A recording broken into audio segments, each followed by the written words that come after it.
No one plans for the moment life breaks. It happens quietly. An unexpected call, a goodbye you never wanted, a dream that slips through your fingers. The world keeps moving, but something inside you stops. When life breaks you, it can feel like you're standing in the middle of pieces that used to be a future. The question that rises first is never deep or poetic. It's usually a whisper. What now?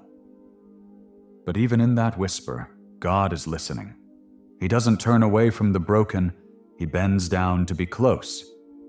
In Psalm 34, verse 18, Scripture says, "The Lord is close to the brokenhearted and saves those who are crushed in spirit." That means your pain isn't proof of his absence. It's the place he draws near. He sits beside the ache, holding you together until healing begins. Maybe your heart feels like cracked glass, too fragile to hold hope again. But God never discards what's cracked. He restores, he redeems, he reshapes. Nothing surrendered to him stays shattered. In Isaiah 57, verse 15, he says, "I live in a high and holy place, but also with the one who is contrite and lowly in spirit, to revive the spirit of the lowly and to revive the heart of the contrite." The same God who reigns above the galaxies chooses to sit beside you when you cry. Revival begins right where the heart feels empty. Sometimes the hardest part of brokenness isn't the pain itself, it's the silence that follows. Friends mean well, but don't always know what to say. You scroll through memories wondering how something so full became so fragile. But silence is not abandonment. It's sacred space where God begins to speak differently. In Jeremiah 18, verses 1 to 6, the prophet watches a potter shaping clay on the wheel. When the vessel becomes marred, the potter doesn't throw it away.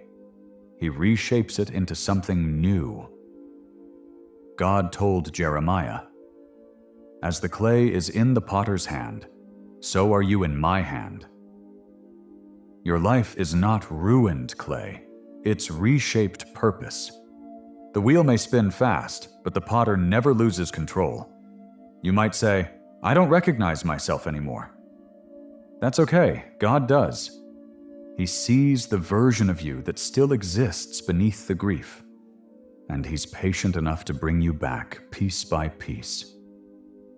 In 2 Corinthians 4, verses 8 to 9, Paul writes, "We are hard-pressed on every side, but not crushed, perplexed, but not in despair, persecuted, but not abandoned, struck down, but not destroyed, pressed, but not crushed, broken, but not beyond repair."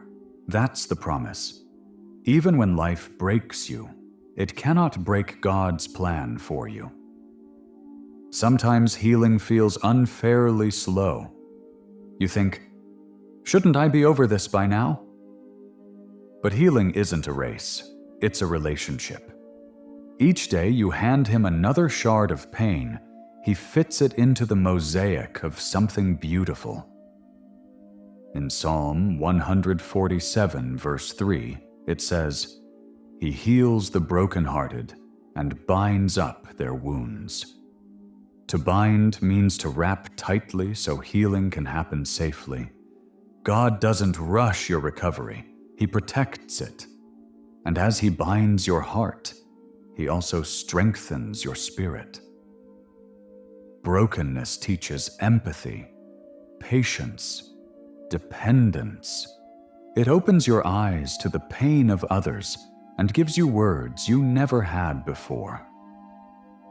When life breaks you, it also breaks the illusion that you're in control.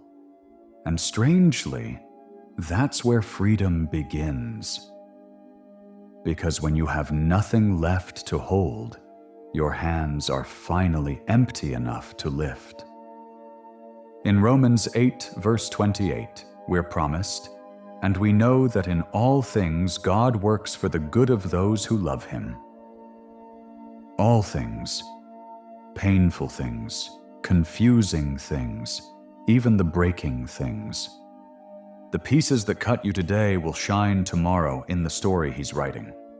So if all you can do right now is breathe, that's enough.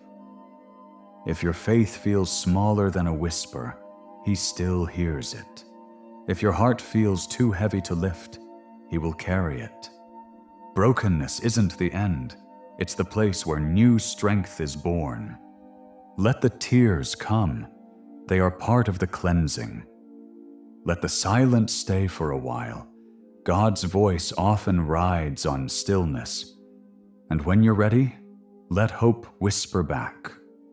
Let's step into that whisper now, and let the one who rebuilds hearts begin His gentle work again. You know every ache before I say it, Lord.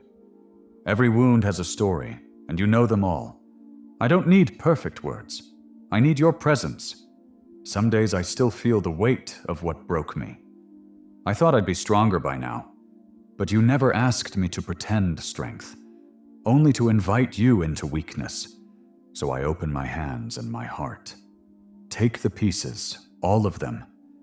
The anger I haven't named, the disappointment I keep hiding, the questions that still don't have answers. Hold them the way only you can, gently, firmly, faithfully. When bitterness tries to grow, pull it out by the roots.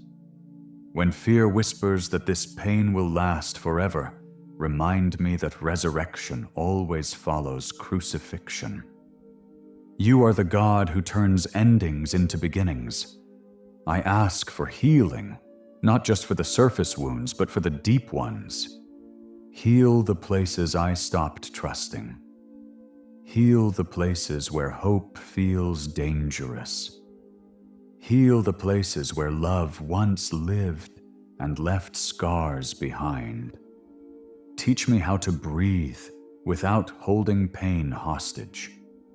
Teach me how to walk forward without dragging yesterday's weight.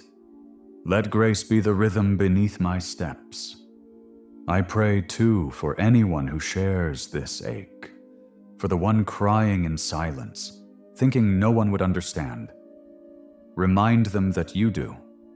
For the one angry at life, at themselves, even at you, wrap them in mercy big enough to hold every emotion. For the one afraid of never feeling joy again, send joy in small surprises, sunlight, laughter, a verse remembered at the right moment. Lord, protect our hearts while they heal. Guard us from voices that reopen wounds. Keep us from choices made in pain. Surround us with people who speak kindness instead of pity, truth instead of judgment. When loneliness echoes, fill the space yourself.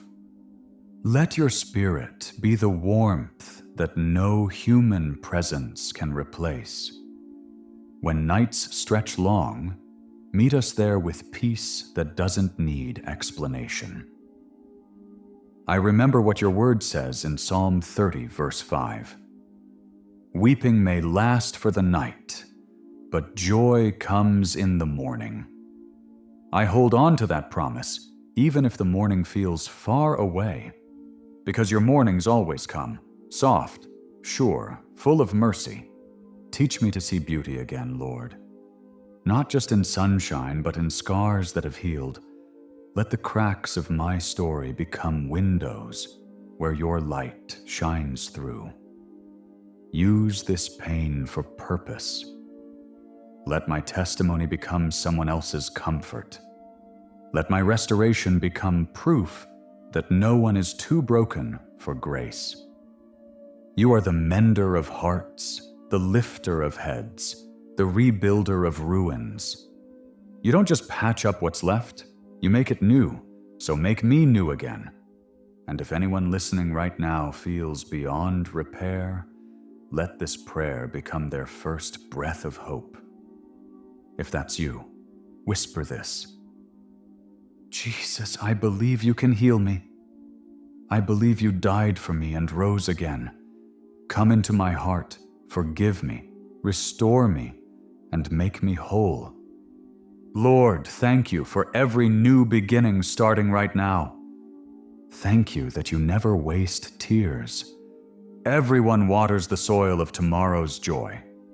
I place my future in your hands, the same hands that shaped me once and are shaping me again.